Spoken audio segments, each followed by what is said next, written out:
Yes, and no matter where you land on the dollar argument, I think you have to agree it's the most overcrowded trade on the planet right now. And that rally at least will roll over. That wealth's got to go somewhere else. So when can you talk to me about some of the industries or sectors that you're looking at when you're, I think you mentioned foreign stocks. You definitely mentioned companies that are creating value and paying dividends. Are there specific industries? You mentioned resources. Are there other industries Yeah, that you're well, looking apart from the resource sector, and that would be industrial metals, agriculture, energy, there are obvious places to be invested. But we're invested in other businesses, whether it's utilities that are, providing people with power that they need in their lives, or some healthcare companies, medical services, which we all need. Everybody gets sick and everybody wants to get better. And so health is important. And so these healthcare companies are there. Almost an opposite side, though, but is tobacco, because people like to smoke. And so these tobacco companies, if you're addicted to smoking, you're going to smoke. And if the price of cigarettes goes up, well, you're going to keep smoking. And you'll find a way to pay for it. I mean, those stocks pay good dividends as well. But there's all sorts of companies that service, let's say, the agriculture or the energy sectors, telecommunications. We own quite a few of those. Those stocks have kind of been left for dead for a while. They're pretty cheap, to buy, and they have good dividends. So there's a lot of different stocks that people own. We own some of the beer companies, brewers. People, it's not an expensive drink, but a lot of people drink, and maybe people drink more when times are bad, because that's a cheap way to make yourself feel a little better and escape reality. So we own some of those companies. But there are a lot of different companies that have real value. And people have to go somewhere. I think you just can't be in cash, because all these governments are just printing too much money. The inflation problem is worldwide. And it's because all these central banks made the same mistake. And unfortunately, they were pretty much following the Fed's lead. We're the issuer of the reserve currency. And so everybody else kind of, marches to the beat of our drum. And we had interest rates at 1% or 0. And so everybody else had to come down. In fact, some countries went negative because they wanted their rates to be lower than ours. Well, when our rates are 0, how do you get below 0? So they actually went into uncharted territory in the twilight zone of negative rates, as irrational as that is. But that was only because we were at 0. That's why they had to go negative. They wanted to have easy money in relation to a U.S. Well, the U.S., we went to 0. So we kind of corrupted the monetary policy of the entire world. But I think the world is going to reject the dollar. It's already happening. I mean, in fact, with the sanctions that have been imposed on Russia and the example that we've sent to the world, I already think, the Chinese and a lot of other players are just not liking that and really wanting to take away some of America's power. And the source of that power is the reserve status of the dollar. And we lose that, and it's a whole new ballgame here. Because America's ability to live beyond its means is a function of the dollar's reserve status, because we can print dollars and use those dollars that we print to buy goods and services, mainly goods that we didn't produce. It's kind of like these guys that issue cryptocurrencies out of thin air, right? That FTX token cost Bankman-Fried nothing to create, and he could just issuing them and have this huge value. Well, we do the same thing with the dollar. Cost us nothing. We create them out of thin air, and then everybody assigns a value to them. Do you think there's a possibility or what do you think the possibilities are for the future of gold to play an official role back in an official monetary role, whether this is oil begins to be priced in gold, or some kind of a cryptocurrency or stable coin is backed by gold? Yeah. There's no question that gold is going to reemerge as the monetary unit of choice for the world. I mean, it's not an accident that gold was money for 5,000 years. It's been money for so long because it works. But governments, didn't like the gold standard, because if they wanted to spend money, they needed the gold. And so they needed to collect it through taxes, because they didn't have gold. The private sector had gold. And so if the government wanted gold to pay for some spending program. They had to take it from the people. Well, as much as the people like government programs, they also hate paying taxes. And so governments wanted a way to have their cake and eat it too. They wanted to give people government programs, but not give them the bill. Now, one way is like, well, we're going to tax the rich, right? Don't worry about it. We're going to give you all these goodies, but the rich people are going to pay for it, right? Well, eventually, you've taxed the rich to the point that you can't tax them any higher, or they'll, and now you have just the middle class left, and there, they don't want to pay more taxes. So they just print money. We run these huge deficits, and we pay for government with inflation. And that's why we have so much inflation, because we have so much government that we didn't pay for through taxation. So we're paying for it through inflation, which means higher prices. So I think that the free market is going to reject the dollar and other currencies because they're a flawed form of money, because they are no longer a store of value, right? They can still function as a medium of exchange. You can still use them as a unit of account, but if they're not a good store of value, then they're not good as a medium of deferred payment. They're not good for lending and borrowing, because you really have no idea. If I loan you my dollars for 10 years, I mean, in a high inflation environment, I have no idea what those dollars might buy me in 10 years. They may buy me nothing. So when the public starts to lose confidence in the value of the dollar, what are they going to use as an alternative? Well, they could use gold.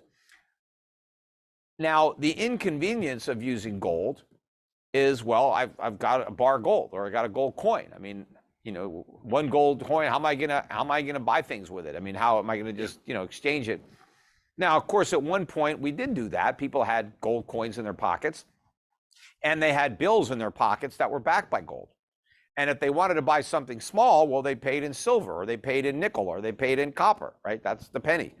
But today, because of the technology that we have now, that we didn't have in the past when we were using gold as money, because we have the internet, because we have blockchain, we can tokenize the ownership of gold and issue digital currency backed by gold instead of paper currency backed by gold that can circulate as a medium of exchange very efficiently, so that people can make big ticket purchases with gold. I could buy a car and pay in gold, or I could buy a pack of chewing gum and pay in gold, because you can break gold down into a fraction of a gram, and then I can send that fraction of a gram around the world for a fraction of a cent.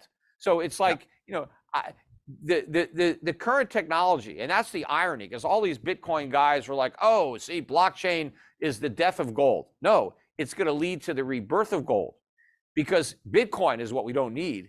Gold is what gives the digital currency its value, because gold actually is the store of value. But with blockchain, it's a better medium of exchange than it had been in the past, because it has all the attributes of Bitcoin, except better, because it's faster and cheaper to transact. But it's also a store of value, which Bitcoin can never be, because Bitcoin has no underlying value that can be stored. Now, what are the challenges with that? And I think, okay, so on paper it makes sense, but where's the guarantee that XYZ cryptocurrency is actually backed by gold? It's just in the trust of some auditing committee, correct? Right, but there was never a guarantee, and it worked for hundreds of years with paper. You have trusted third parties that compete in a free market, and there will be certain tokens that will have a higher degree of trust, and therefore will be more marketable than other tokens. And of course, companies can say our gold is audited. Here's our independent auditors. We have insurance. We've paid, let's say, Lloyd's of London to insure our gold. So even if it gets stolen, Lloyd's has, we've bought an insurance policy. And then, of course, if Lloyd's is insuring the gold, then you have another set of eyes that's going to make sure that it's secure. Otherwise, they won't write the insurance policy. You can store it with a company like Brinks, right? Brinks has been storing precious metals for over 150 years. They've never lost an ounce. That seems like a pretty good track record. So look, trusting third parties is what everybody does in capitalism. I mean, if you have life insurance, you've trusted a third party to pay the claim, when you die. The same thing with fire insurance or auto insurance. All insurance requires a third party to pay in the event that whatever you insured against happens. That doesn't stop people from buying insurance because they have to trust a third party. They just make sure when they buy insurance, they buy it from a third party they can trust. And what do these insurance companies do to preserve that trust? Well, that trust is value. That's their brand. That is their goodwill of their company that they want to preserve. And so it's fine. The idea that says, hey, we can't use gold as money because we need to trust a third party is nonsense. We've always been trusting third parties, and it's worked. The only time it doesn't work is when the third party is a government. That's when they screwed us, because when we trusted the government, like when we trusted the United States government, because the government had the gold and they said, hey, here's our notes, they're backed by gold. What did Nixon do? Nixon devalued twice, although Roosevelt devalued first. He took the gold, the dollar, and said, hey, it was worth, gold was at $20 an ounce, and now it's 35. So now you need $35 to buy an ounce of gold. Before you needed 20. But then Nixon says, well, he devalued it from 35 to like 40 and then 42. But then he said, you know what? I'm defaulting. We're not giving you any gold for your paper. So the US government screwed everybody. The private sector doesn't have a history of doing that. It's government. So that's why I'm saying that I think it's the private sector that is going to lead the world back to a gold standard. Not governments. Governments don't have any vested interest to want to do this, but the public does, right? Just like, did the post office have a vested interest in Federal Express? No, but the free market did. Taxi cabs didn't want Ubers, but now they're here, right? Yeah. Why are they there? Because the government provided, oligopolies, with, these taxi cabs. They were overcharging people. So that was a window. The post office is a monopoly, overcharge people. The government has a monopoly on money, and we're being overcharged through inflation to use government money. So the private sector comes up with an alternative. But, Bitcoin won't work as an alternative, but gold will, based on the same principles, utilizing, blockchain and the internet.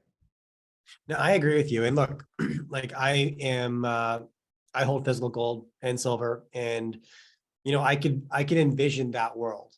I can't, but I think a realistic barrier to that is the next 2 and 3 generations of investors, consumers, all of this. They've been nurtured in a 99% virtual world, right? They've lived their whole life in the digital landscape, and there's going to be a barrier for them to understand this hard asset mentality. And that's part of the reason. Plus, they've been indoctrinated by the rise of cryptocurrencies, and that this could be a sound money, and it's decentralized. So therefore, it lacks corruption and manipulation. And, if you have the keys, then you have possession like you would of physical coins. And so how do you think that the message that you're discussing and that I buy into could be communicated and educated, right, to the next 2 and 3 generations, which are going to carry the torch and pick it up?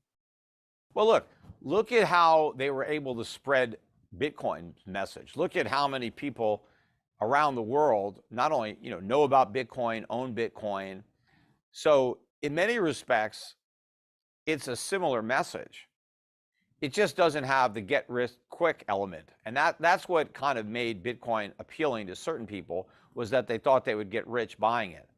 So when you're talking about using gold as money and a crypto backed by gold, you're not talking about a get rich quick scheme, but you're just talking about empowering people to have a better monetary system so that they don't go broke, so that they can save and have their savings grow in value over time rather than sink, and freeing a lot of people from a banking system and making it easier for people in a lot of countries who are unbanked to actually easily have a account that they could use as to facilitate payments, so that they can buy whatever they want, or they can receive money in exchange for their services and be paid.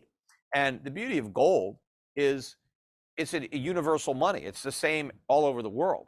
And so, you could be a poor person in Africa and you could just be, taxing around tourists that come to your country, and they could just easily pay you in gold through your smartphone, and you could receive your payments. Doesn't matter whether they're coming from the United Kingdom, the United States, France, Japan, Australia. They could all pay you in gold, and then you could use your gold to pay all your bills. And you don't need a bank, and whatever you don't spend that you save, it's going to gain value, because over time prices go down in relation to gold, and you can grow your purchasing power through your savings. So people, I think, when they learn about it, will adopt it. I think merchants, when businesses have an opportunity to be paid in real money, they'd prefer it if it's just as easy to get paid in phony money. I think workers would like their wages in real money, especially people that are signing long-term contracts to be paid over longer periods of time. I mean, inflation can wipe you out, but if you're going to get paid in grams of gold, that's a lot better, especially if you know that your landlord. What if your rent is also in gold? Because your landlord says, I'd rather have this a rent in gold. So now you have your rent in gold, but then your salary is in gold, right? So as the world starts moving away from these fiat currencies to gold, and they start pricing things in terms of gold, right? And the governments are irrelevant. And now they have to be honest, because now if everybody wants gold and nobody wants their paper, well, now if they want to come up with a government program, they're going to have to provide people with gold because that's what everybody wants. And so now they have to be honest. Now they have to have taxes that meet their expenditures. They can't run these massive deficits and monetize them and cover the shortfall by creating inflation. Now, do you think that what you just discussed has anything to do with the record central bank buying of gold? Because in order to buy something, you have to sell something. If you look at the ledger, it's largely been an exchange of US treasuries in order to buy gold. That's been transaction. Do you think central banks are thinking about it that way at all, or are those two separate things? I don't know if they're thinking about the world returning to a gold standard. I think what they are concerned about is the backing behind their own currency. And they recognize that dollars are going to lose a lot of value based on the enormity of US government deficits and the size of our debt, and the fact that we just can't possibly service the debt, let alone repay the debt. You also have the baby boom generation, of which I'm a part of. We're in retirement, and more of us are entering retirement, and it's a huge generation. I mean, I'm at the tail end of the baby boom. I'm about to turn 60. But there's a lot of people that are just around my age or are now already 65 and they're retiring. And Social Security is broke. And so it's already spending more than it's collecting, especially with the labor force participation rate so low. And so this massive deficits have to be funded, these unfunded liabilities. And central banks realize that the dollar is going to lose a lot of value. Treasuries are going to lose a lot of value. So they're holding all these dollars, all these treasuries. So they want to get rid of them. But what do they want to buy? I mean, they got to buy something. They're not going to just spend it. So they're buying gold. I mean, gold's a better asset. I suppose they could sell their dollars and buy euros, or they could buy yen. But you got problems in Europe. You got problems in Japan. Gold is a monetary asset that's nobody else's liability. And you don't have to worry about a country, overprinting gold, because they can't print gold. It has to be mined, and the production of gold is slow. Maybe the supply will increase 1.5% next year. The supply of fiat currencies will grow at a minimum 5 to 10%, maybe more, depending on the currency. So there's massive inflation in the fiat world. You don't have that with real money. So central banks are doing this. And I also think too, as I said earlier, Russia had reserves in dollars that got frozen, but their reserves in gold, they still have those. Yeah. And so the message that we sent to the world is that your reserves had better be in gold, because that's the only way to keep them safe. Because if they're in dollars, well, we tell you what you could do with those reserves. And if you do something we don't like, you're not going to have those reserves. That doesn't inspire a lot of confidence. in No. people. Why would you want to hold your reserves in a currency where the United States could just yank it away from you? Like if you do something America doesn't like, they're in a position to punish you. Well, I wouldn't want to be in that position, especially if I know America doesn't like me, right? Like China, right? Everybody wants to bash China. They've got trillions of dollars over there. You know, they've loaned us all this money. And so I would think, shit, we want to get rid of this. And I think that's what they're doing. They're just divesting themselves of dollars. And what that means is our ability to export our inflation to China is coming to an end, because that's what we did for years. The Chinese sent us goods and we sent them paper. And they took that paper and they bought our bonds. And it was a win for us because we got cheap prices and low interest rates. But you know that we're going to lose that ability. And that's a big change for the United States. It means a much lower standard of living for Americans. Yeah, that's a very significant event. And I wonder if in 10 years, we'll look back on that freezing of US dollar reserves by the US government towards Russia as significant as we now look back on Nixon taking the US dollar off the gold standard. If we'll look back on it with similar significance. Now, I know Yeah, I mean, I think the world was going to move away from the dollar as a reserve anyway. It was inevitable. But I think that action certainly sped up the process. So right. it will happen sooner as a result of that action than it would have happened anyway. But it was inevitable that it was going to happen. In fact, it should have already happened. It's long overdue. Yeah. Okay. Now, look, I know you got to jump here, but I have one more question for you. It's December 13th for context. In the last 24 hours, $1.9 billion was withdrawn from Binance. I don't think we fully understand the full contagion of the initial June crypto crash, the FTX crash. Is Binance next? Peter, what do you have to say? You know, I don't know what's next. I mean, I think all of these platforms that had any kind of debt or that offered any kind of yield on investments of crypto are inherently suspect. You know, just like, you know, I did some debates with this guy, Mishinsky from Celsius. And when he told me about the interest he was paying, I immediately thought, okay, well, this is some kind of Ponzi. You know, this is impossible. What kind of risk? And he was like denying, oh, we're not taking any risks. A few months later, the whole thing is bankrupt. In fact, I think if I would have looked into Sam Bankman-Fried's company and FTX, if I would have spent 10 minutes like doing some due diligence, I would have spotted the fraud myself. I just never even looked at it. That was my mistake. I should have like paid more attention to it. But I mean, I never considered putting any money there. I mean, had I been thinking about it, then I would have. But you know, when I look back at some of the interviews now that I never saw earlier because I didn't really pay attention, it's like this was like such a flashing red light. This guy. And the fact that people just accepted that he was worth close to $30 billion. How? What did he do? He has some exchange? How does he have all this value? Where's he getting all this money? I mean, and this kid, I mean, this young guy that doesn't even know how to comb his hair. You tell me he's got all, the whole thing just didn't smell right when you just look at it. But, there's a lot of potential blowups. What about Tether? I mean, how does Tether actually have, dollars and how much of Tether's reserves maybe were in FTX liabilities? How much money did FTX loan Tether? I don't know. They're not audited. I mean, what if Tether doesn't have anywhere near the dollars? What if there's a run on Tether? Because Tether supplies a lot of liquidity to Bitcoin and other cryptos. So if the Tether has no value, how you can, you no longer have a way to buy, and a lot of people that have sold their Bitcoin and got paid Tether, if the Tether has no value, they got nothing for their Bitcoin. So I don't know that I think there's a lot more shoes to drop. I think this is going to be the textbook centipede when it comes to shoe dropping.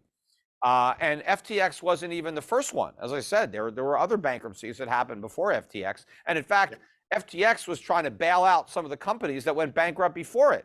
That was the irony of it, because it itself was broke and it was bailing out all these companies. And now, of course, who's going to bail out the next company that fails? Because the company that was bailing them out, well, it's failed too. So I just think this whole thing is going to unravel. This was a crazy mania that was a byproduct of central banks and the casino-like environment that was created as a result of massive inflation, 0% interest rates, and quantitative easing. And I know all the politicians are going to want to blame capitalism and claim, oh, this proves that we need more government. We don't need more government. We need less government. We need more common sense. We need more personal responsibility. Yes. That's the best safeguard against fraud and this kind of stuff. Government regulators are always corrupted by the people they regulate, and it always results in more fraud and more people losing money than if we had free market forces that would be doing a better job. But it's amazing to me that so many people are still in denial that are in this space, that are looking at Bitcoin at 17,000. It popped up today, so now it's closer to 18 or 7, whatever it is, and not realizing that they could still sell. I mean, they're like trapped in this mentality that, oh my God, I can't sell it at 17 because it used to be 69 and it's 70% down, and oh, it's a bargain. I can't sell. It's $17,000 for nothing. $17,000 is a lot more than zero, which is ultimately where they're going. But you can't be fooled into thinking that because it once was 69,000, that represents some benchmark that it's going to return to someday, and that anything below that is just a sale. It's a going out of business sale. So the prices are going to keep getting marked down. And the longer you wait to sell, the bigger the markdown you're going to see in order to sell later. You hit on an important point there. The personal responsibility is what's missing from this, because what I've seen a lot of on Twitter is people pointing the finger at the media saying, you didn't do your job. You should have investigated this sooner. You should have spotted this fraud, or at regulation. You should have protected us from scenarios like this. And I'm asking the question, why is nobody just pointing the finger at the investors for not doing diligence before allocating your capital, right? Yes, the media was complicit because they were bought and paid for. They were shills because these crypto companies were buying ads on all these networks. Yeah. And so the reporters and the shows didn't want to criticize their customers. In fact, they wanted to give them some free publicity to get the paid publicity. So everybody was in on the action. But I was out there, screaming. I was like taking CNBC to task so often. I was like, these guys are doing a horrible service to their audience. They are treating this like it's an actual investment. They're putting one shill after another on their network to talk their book and pump up this crap. And there's no counterbalance. There's nobody like me on there saying it's all a bunch of nonsense. And all of the reporters are all eating it all up, all the anchors. And it's just fueling it. But, what's going to happen? And I've been saying this since the beginning. Everybody who made money in crypto, including the people who were paid to advertise crypto, they're all going to get sued, by the people who lost money. I mean, at the end, the lawyers are going to have the money. That's unfortunately how it always works. But everybody who lost money is going to sue everybody who made money. That's just it. That's how it's all going to end. Because, it's a zero-sum game, right? It was all a transfer of wealth. Some people made money because other people lost money, because no real value was created out of Bitcoin. It was just a transfer mechanism from the people who sold it to the people who bought it. Well, it's a Bernie Madoff thing. It's a natural Ponzi, a pyramid scheme, a chain letter. It's like it was a chain letter on the blockchain, but that doesn't change the nature of what it was. Because actual chain letters are illegal. But if you have a blockchain letter, somehow it's legal. Right. Okay, this is my last question, I promise. So just because you touched on the media incentives, right? And I've been very curious why Sam Bankman-Fried has been getting such a white glove handling from media. Every interview he's done, he's just been lobbed these softball questions. And it's like, what is going on here? And then he's arrested the day before he's supposed to testify to Congress, like saving this kid probably from incriminating himself. So that's what I said. I said, normally these government prosecutors are a lot shrewder than that. I mean, if you knew that a guy that you were about to charge was going to go on record and testify under oath in front of Congress, I'd like, let's wait for that. I mean, let's see what he says that we could use against him, because he's waiving his Fifth Amendment rights. He's going to go out there and say a bunch of stuff. It didn't make any sense. They should have arrested him after he finished testifying, not before. But I think the reason that the media is treating him the way They are. First, they want the interviews, right? So they know, like, shit, we want, this is a major coup. We can interview this guy. So, but we got to treat him nice, or he will leave. Yeah. But also, part of his fraud was that he was one of the good guys, right? He was a liberal. He supported all these democratic, politically correct causes, and so he didn't, he wasn't out for himself. He wasn't one of those greedy billionaires who just wants to make money. He wanted to give all his money away, right? He was a good guy. He was this new kind of capitalist that earned to give, right? And they still don't realize that was part of his fraud. This guy was as greedy as anybody else. In fact, greedier. He lived a very lavish lifestyle while he pretended that he was driving some beat up Toyota Corolla and, having 10 roommates in some little apartment. I mean, this guy was, surrounding himself with opulence and all the trappings of wealth while pretending he was a monk, and wanted nothing for himself. But, because he was, he had this persona about him, and now he's like acting like, well, I didn't know, I'm this good guy, and I just didn't understand what I was doing. And I just, God, I wish I had done a better job. And, God, I really feel bad that I just wasn't smarter and didn't have more experience. I'm just a kid. I was in my 20s, and, I didn't really know what I was doing. I mean, it's hard to take that much money and not realize that you're taking it. It's I mean, and the thing too, and this is what almost gets me is, you have these people that invested with him, these supposedly smart people that put money with him. And what's worse, that you gave your money to a criminal who stole it, or you gave your money to an incompetent idiot who lost it? I mean, to me, it's almost better to think, oh, he stole it, because He's like,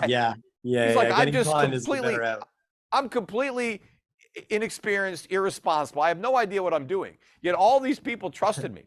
And now all these people that trusted him are now like turning. And when I hear some of these bigwigs, like, Michael Saylor, or Mike Novogratz, criticizing him, and I'm thinking, like, you're in a glass house. What are you doing throwing stones? I mean, Michael Saylor, when Bitcoin was over $60,000 a coin or token, whatever it is, he was telling people on television to put all of their net worth in Bitcoin. But when they finished putting everything they had in Bitcoin, he said, that's not enough. Go out and mortgage your house and put that money in Bitcoin. Borrow money on your credit card and put that money in Bitcoin. He was saying that on air. And like the reporters were like, they weren't saying anything. Like, what are you, nuts? How could you possibly be doing that? Anybody who followed his advice is just as wiped out as the person who put money at FTX, maybe more. Maybe they just lost their house because they followed his advice. And so he's now going to be criticizing FTX, but the media lets him get away with it. I mean, he's still one of the favorites. Everybody wants to interview Michael Saylor. Hey, he's got 3 million Twitter followers, right? He's a big crypto guy. But Novogratz, or all these guys are out there. They've been pumping this stuff up for years. Recklessly and irresponsibly. Was it criminal what they did? I don't know. Maybe it depends on what they were doing. I mean, how much Bitcoin was Michael Saylor selling as he was telling other people to mortgage their house to buy it? I'd be interested in knowing. Yeah. I mean, either way, exactly. When I heard those statements, I just found it terrifying. You're making those kind of claims about any asset. I mean, it's just, it was so ridiculous. Well, especially Bitcoin. But I mean, because it's by its very nature, it's highly speculative. So, I mean, you wouldn't be going into debt to buy it. That's ridiculous. Yeah, agreed. Okay. Look, Peter, this has been fun. I'm really glad we can make it happen. Thanks so much for coming back on. I'm going to keep pushing to try to get you at my show in January. You told me the deal. So Peter's in Puerto Rico. He said, I got to find a jet.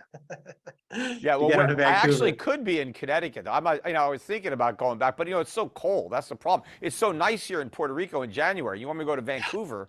And normally when I go there, it's on the weekend, and it's usually the championship for the AFC, NFC, and football. Remember one time I did one of your events, and I was watching the football game on my smartphone while I was on my panel. I remember that. All right.